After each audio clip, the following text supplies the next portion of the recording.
Welcome. You're listening to the Malcontent News Russia-Ukraine War podcast, the show that cuts through the fog of war and updates you about the ongoing conflict in Ukraine. Don't forget to like, comment, and subscribe on Apple Podcasts, Spotify, and Google Podcasts. Hello, I'm Marina Yevshan, your host of the Russia-Ukraine War Report podcast, and today is August the 19th, 2024. It has been 3,857 days since Russia started covert military operations in Crimea, 10 years and 180 days since the start of the Russia-Ukraine war, 2 years and 177 days since Russia expanded its war of aggression, and 14 days since Ukraine counter-invaded Russia. Today's podcast covers the events that happened over the weekend. You will find the Russia-Ukraine war map helpful to visualize the areas discussed. There is a link in the podcast description. Once again, there are a lot of map updates today. Hello, new listeners! I know there are a lot of you. I want to give a special shout-out to my new friends in Norway. I deeply appreciate your trust and support. The Russia-Ukraine War Report is compiled by our team from around the world. Today's report includes information from our direct contacts and journalists in Ukraine, the Russian Ministry of Defense, the General Staff of the Armed Forces of Ukraine morning reports, operational commands north, south and east of Ukraine, open source intelligence, Iron House team of analysts and geospatial experts, and pro-Ukrainian and pro-Russian mail bloggers and social media channels with a track record of trying to be accurate. We have one mission, the truth, because the truth matters.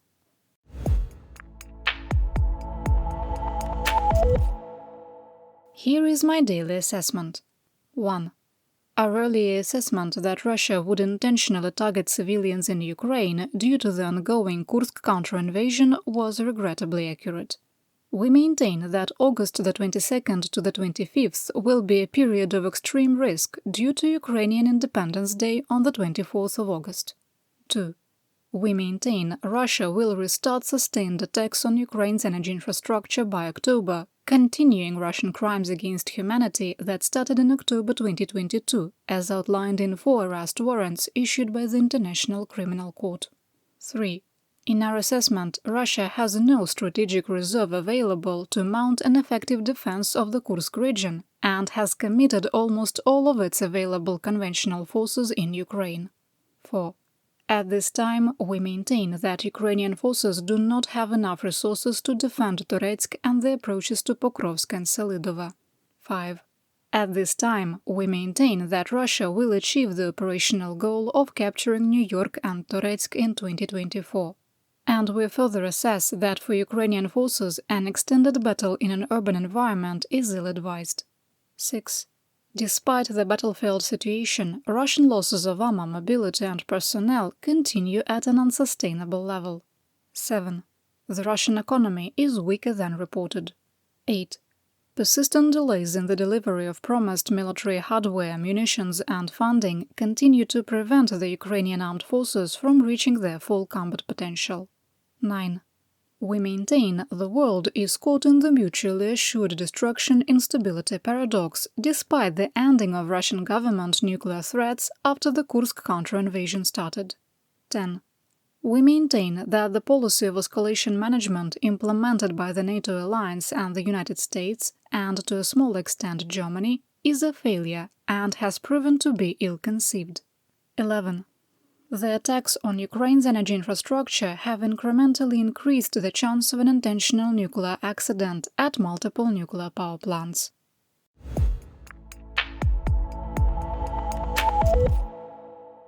Our analyst, map and writing team made a heroic effort and was able to produce a full report. Today, I start with the action report summary. Over the weekend, Russia carried out 416 discrete assaults, including 145 on Sunday. Through August the 18th, the 7-day moving average for daily attacks rose to 142. The VKS, that's the Russian Aerospace Forces, carried out 79 airstrikes, dropping 106 bombs on civilian and military targets in Ukraine. Russian ground forces conducted approximately 4,600 fire missions using tubed and barrel artillery. From Friday to Sunday, Russia launched 33 Iranian-sourced Shahed-136 one-way drones, an Iskander-K ballistic cruise missile, at least 3 Iskander-M short-range ballistic missiles, 2 North Korean-sourced KN-23 SRBMs, 2 Kh-59 guided air-to-ground missiles, and up to 3 Kh-101 cruise missiles. All Shaheds, 3 Kh-101s and 2 KN-23 SRBMs were intercepted. Missile debris landed in the Brovary area of the Kyiv Oblast, destroying 2 houses and severely damaging 16 more. Over 30 more homes were damaged in the Kyiv area, with no casualties reported. In the Kursk region of Russia, Ukraine controls 1,143 square kilometers, with another 397 in the grey zone, for a total area of 1,540 square kilometers. This is more territory than Russia has captured in 18 months. Ukraine controls 82 settlements and tactically significant areas such as the Gazprom gas compressor and metering station in Sudzha. Of those, 30 settlements are under full administrative control. Let's go into the details of what happened on the battlefield. This would be a good time to open up the war map on a second device and find the city of Sumy, that's in the northeastern part of Ukraine. There is a link to the map in the podcast description. Ready? Here we go.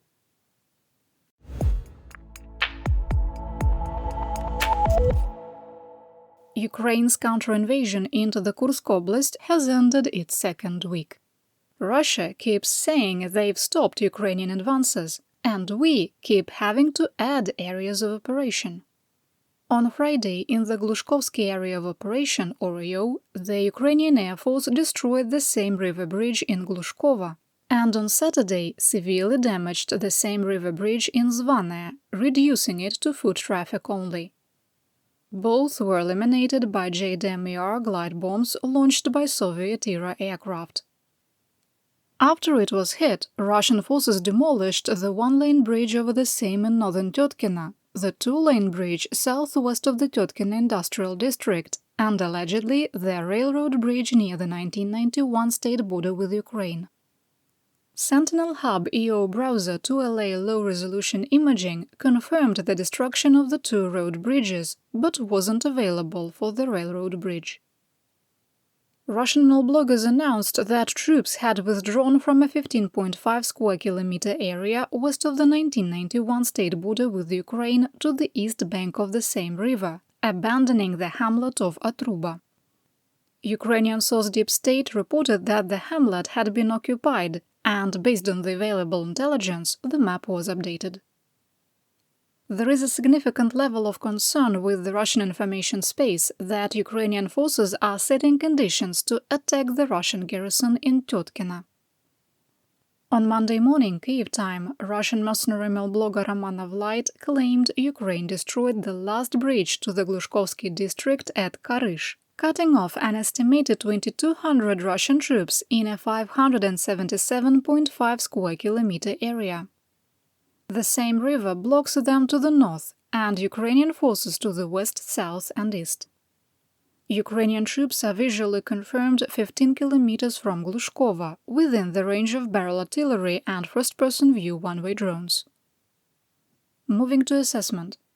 The order for mandatory evacuations of the civilian population from Russian officials didn't come until after the bridge in Glushkovo was destroyed and hours before the Zvane bridge was severely damaged.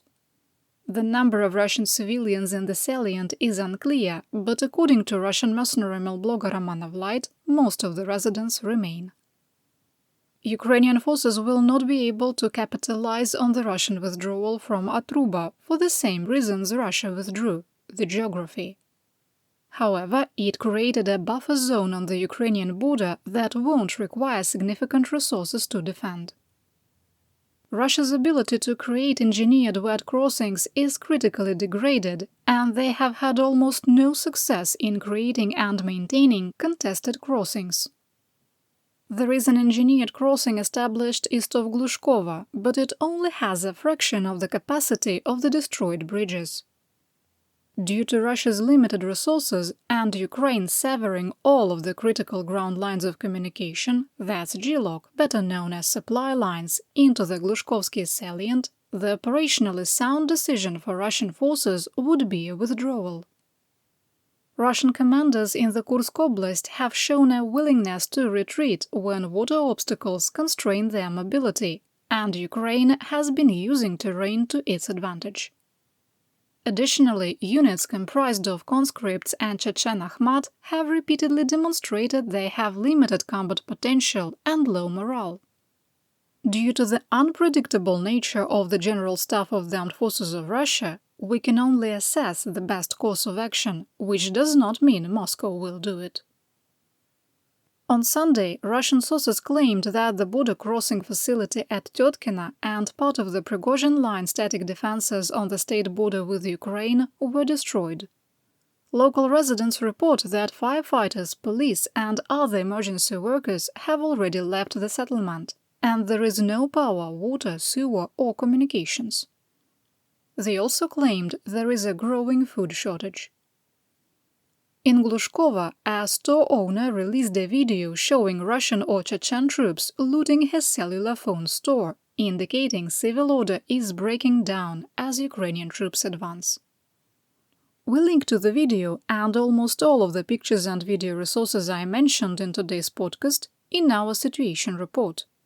There's information on how to become a subscriber in the podcast description.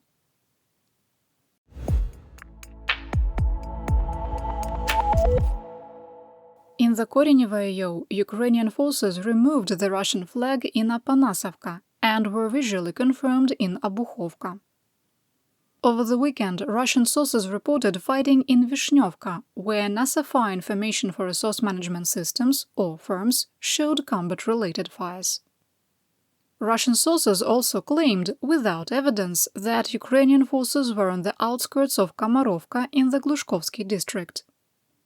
Based on the intelligence and geolocations, we coded Snagost and Byakhovo as under Ukrainian control. Fighting reportedly continued in Krasnooktyabrsky, which we coded as Ukrainian-controlled due to the terrain. Russian sources claimed, without evidence, that Ukraine captured Troitskaya near the Ukrainian border. We did not change the status of the village, which was already in the grey area. There is weight to the claim, as the settlement is only supported by a single Glog from Sinyak, and a Russian BTR, armored vehicle, was destroyed by a drone attempting to reach the village. On Saturday, multiple Russian sources claimed that Russian forces withdrew to the west of the Krepna River in Korenevo. Several hours later, 3 Russian soldiers released a picture of themselves holding a flag in western Korenevo near the post office. Based on the new Russian intelligence and geolocation, the map was updated, and we coded the eastern part of the settlement as under Ukrainian control. Northwest of the settlement, on the only remaining Glog, we moved Kolychevka to the grey area. We maintain our assessment that Ukrainian troops have military control of Tolpina, preventing reinforcements from relieving the Russian garrison. The head of the Korenevsky district, Marina Yevshan, described the situation as very tense and advised residents to, quote, abandon attempts to return home. Northeast of Korenevo, NASA firms indicated there were combat-related fires in Alexandrovka. There were numerous geolocations of Ukrainian troops west, south and east of Krymiana, but not within the settlement. NASA firms indicated there was intense fighting in the village. We adjusted the map and coded the settlement as contested.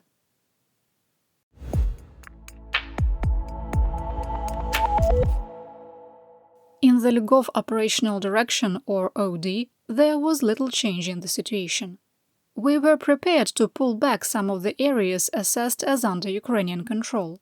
However, the Russian Ministry of Defense reported fighting in or near Sheptuhovka, Skrylovka, Safonovka, Kauchuk, Levshenka and Semenovka. Based on Moscow's claims, no changes were made. Ukrainian forces reportedly captured Pogribki, and Sentinel Hub 2LA low-resolution satellite imagery indicated there were combat-related fires north of the village. Fighting reportedly continued on the northern edges of Nikolaevka and Malaya Loknya. Quick assessment. While Russian forces have not established a line of conflict or echelon defense, resistance in this direction is stiffening.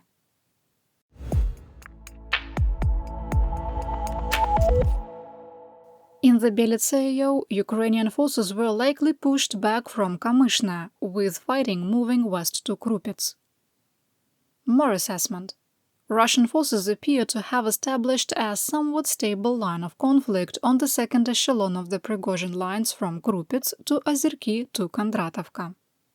The size of the Ukrainian force and Kyiv's operational goals remain unclear, making it impossible to assess if the Russian success is due to stiffer resistance or from the general staff of the armed forces of Ukraine shifting operational goals.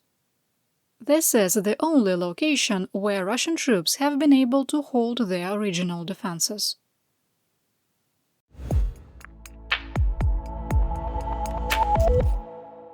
In the Sumy Oblast of Ukraine, an M142 GMLRS, better known as HIMARS, was destroyed by a Russian Iskander-M or North Korean-provided KN-23 short-range ballistic missile east of Marina.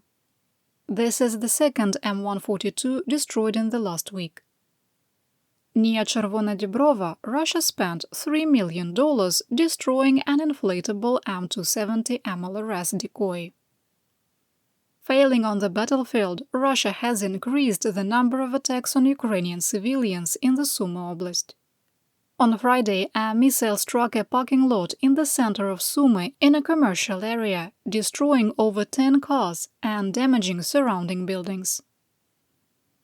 During the early morning of Saturday, Esmany was hit by 6 Fabu-MPK glide bombs, Glushkovsky was hit by 8, Yunakiv by 2, and the city of Sumy was hit by 1 bomb and 1 North Korean-sourced KN-23 short-range ballistic missile. 3 people were wounded. Later in the day, artillery shelling of Druzhba wounded an 8-year-old child, and Belopilya was hit by 8 Fabu-MPK glide bombs, wounding 2. Belopilya was bombed again on Sunday, killing 2 and wounding 2 more. Additional airstrikes on Yunakiv wounded 1. You're listening to the Malcontent News Russia-Ukraine War Podcast. Our team of journalists, researchers, and analysts is funded by readers, listeners, and viewers just like you. To support independent journalism, please consider becoming a patron. You can find us on patreon.com/malcontentnews.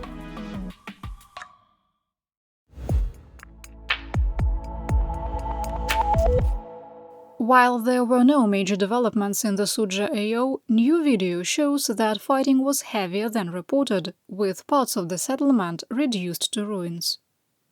Ukrainian forces captured a weapons and ammunition cache during their advance into the Kursk Oblast. The location was not revealed.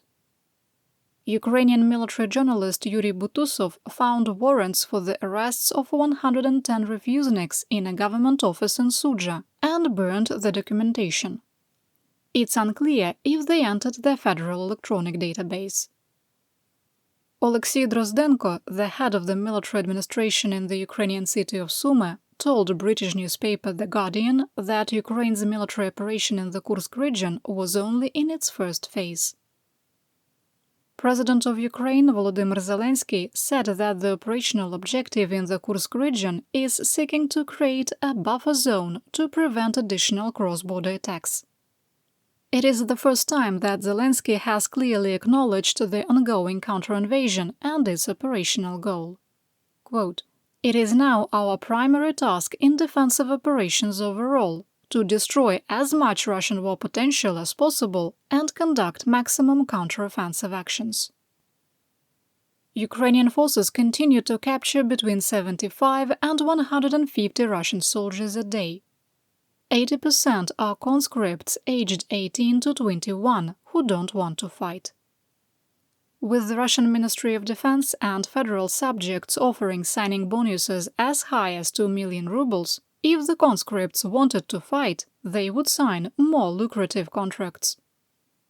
the force defending the Kursk Oblast are individuals who are too poor to make bribes or lack the connections to avoid conscription, earning approximately 75 cents a day. Historically, conscripts receive almost no combat training and are largely used by corrupt officials for personal projects. Members of the Russian 488th Motor Rifle Regiment reported that Chechen Ahmad had started shooting deserters and refuseniks, telling Ukrainian soldiers that the implementation of blocking troops motivated them to surrender. At least one Russian soldier swapped sides in the field and joined a Ukrainian reconnaissance and sabotage unit. Unit commanders armed him with anti-drone technology, deciding it was easier and faster to accept his claim of wanting to fight against Russia than marching him back to the rear as a POW. A Ukrainian commander who wished to be unnamed reported that 150 to 200 Russian POWs are processed a day. Finally, Director General of the International Atomic Energy Agency, Rafael Grossi, told Russian officials he was prepared to discuss recent events in the territory of the Russian Federation, including the proximity of military action to an important and operating nuclear power plant.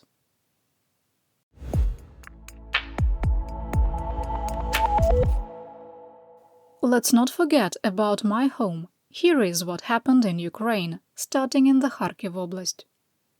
In the Kupiansk-Oblast, Russian attacks north of Sinkivka and in the direction of Glushkovsky and Kolesnikivka were repulsed, while Russian forces consolidated their gains north of Peshchane and west of Tabaivka.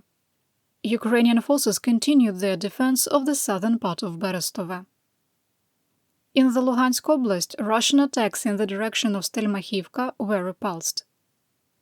West of Kremenna, Russian forces carried out 20 assaults, attacking the eastern outskirts of Makiyivka and in the direction of Grekivka, Nevske, Novosadove, Terny and Torske. There were no changes to the line of conflict.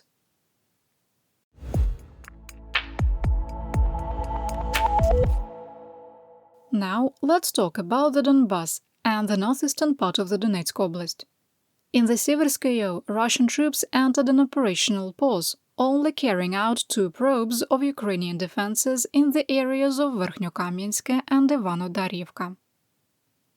In the Kostiantynivka, Russian forces ended their operational pause, carrying out attacks west of Bogdanivka, on the western edges of Kalinivka and the canal district of Chasiv Yar. From the Klishchiivka area, Russian troops tried to advance in the direction of Stupochki and Predtechene. Russian forces made additional significant gains in the Turецк-New York AO, where the situation is rapidly deteriorating. Russian troops attempted to advance in the direction of Diliivka from the Seversky Donetsk-Donbass Canal and were unsuccessful. Ukrainian forces were pushed back in Pivnichne, with Russian troops taking the Tarakon and the closed coal mine complex. Fighting continued between Zalizne and Torske, where Ukrainian forces were pushed west. Russian troops advanced through most of New York in the direction of Nelipivka, while the Ukrainian defensive salient to the northeast of New York collapsed.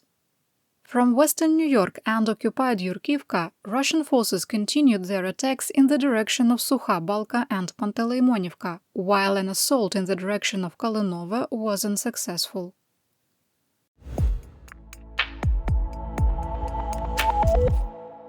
In southwestern Donetsk Oblast, Russian forces continued to make tactically significant gains in the Pokrovsk-AO. Fighting continued on the eastern edge of Vozdvizhenka, and Russian forces made another attempt to advance in the direction of Zelena Pole. From occupied Novogrodivka, Russian attempts to advance in the direction of Myrolubivka were repulsed. In our assessment, this will be a difficult direction to advance in due to the water obstacles between the villages. Additional Russian advances were made in southeastern Grodivka, and Zhuravka and Mykolaiivka were captured. From occupied Zhelanne, Russian troops advanced further south, occupying most of Novozhelanne and pushing in the direction of Zavidne. From occupied Novoselivka Persha and Umanske, Russian forces advanced on Mezhove, Ptyche and Skuchne. In the Kurahovo, Russian attempts to drive Ukrainian forces from the Lozova River in Krasnohorivka were unsuccessful. Fighting continued in western Paraskoviivka and in southeastern Kostantinivka, with no change in the situation.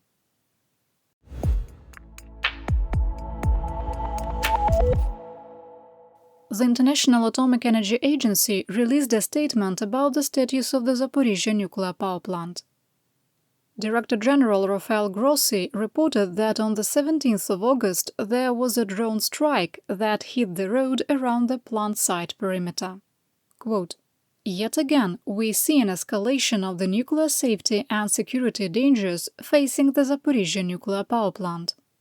I remain extremely concerned and reiterate my call for maximum restraint from all sides and strict observance of the 5 concrete principles established for the protection of the plant."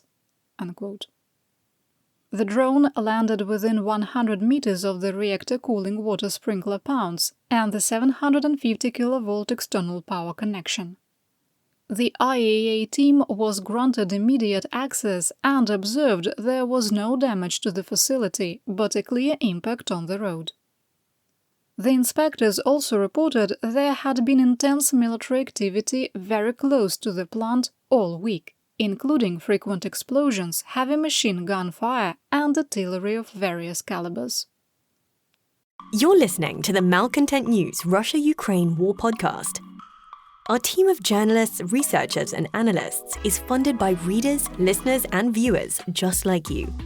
To support independent journalism, please consider becoming a patron. You can find us on patreon.com/malcontentnews.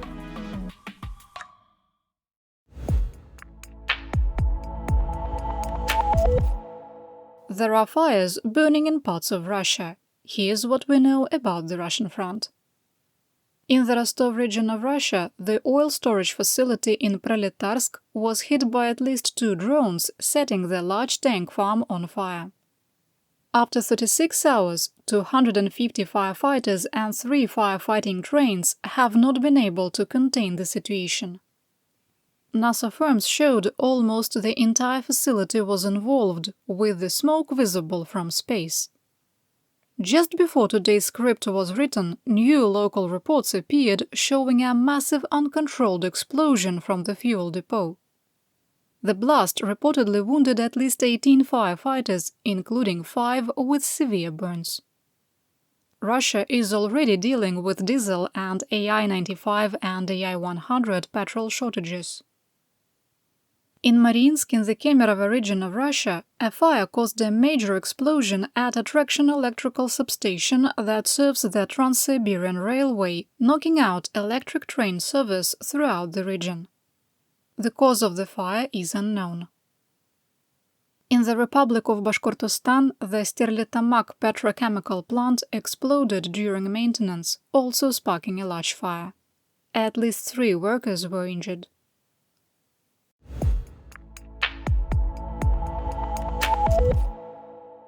Here is my theater-wide update. Kyiv dismissed threats made by the legitimate president of Belarus, the dog potato prince Alexander Lukashenko. In a rambling interview, Lukashenko threatened to use the Russian-provided nuclear weapons stored in his country, which he can't use, as Moscow holds the codes. He further claimed that he had ordered up to 40,000 troops to the Ukrainian border. If you're new around here, Lukashenko makes these threats every 3 to 6 months, especially when things aren't going well for Russia on parts of the battlefield.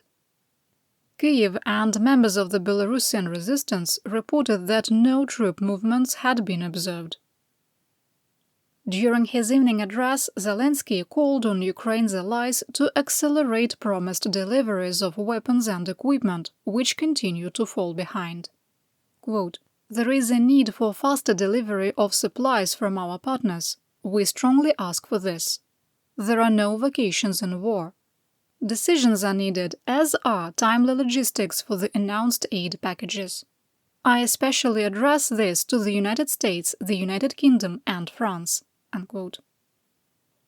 there is growing frustration with President Joe Biden within Congress due to the limited use of presidential drawdown authority for military aid to Ukraine and the lack of compliance with the requirements laid out in the military aid bill passed on April 23rd. Part of the congressionally approved aid package called for the White House to provide a clear outline by June of how victory for Ukraine is defined and the plan from the United States to achieve that goal. The chairman of the House Intelligence Committee, Congressman Mike Turner, went on the Sunday morning news show circuit to call on the Pentagon and Biden administration to lift restrictions on the use of weapons within Russia. The United States, the United Kingdom and France traded accusations at each other over which nation or nations was preventing Ukraine from using British-provided Storm Shadow cruise missiles within Russia. A Pentagon spokesperson said that the joint permission had to come from the three nations, and there was a technological dependency on the United States. That was later rejected, with the US official denying London's claims that Washington was blocking the authorization. Meanwhile, in other news, Ukrainians continue to needlessly die due to unrealistic fear of hollow Russian threats of nuclear war.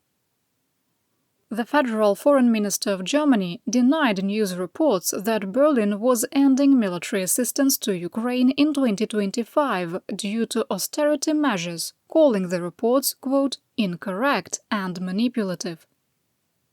In unrelated news, Germany never provided a pledged IRIS-T air defense system after Russia severely damaged the Okhmadit Children's Hospital in July. Instead, Norway provided partial financing to purchase a system that will be delivered in the fall.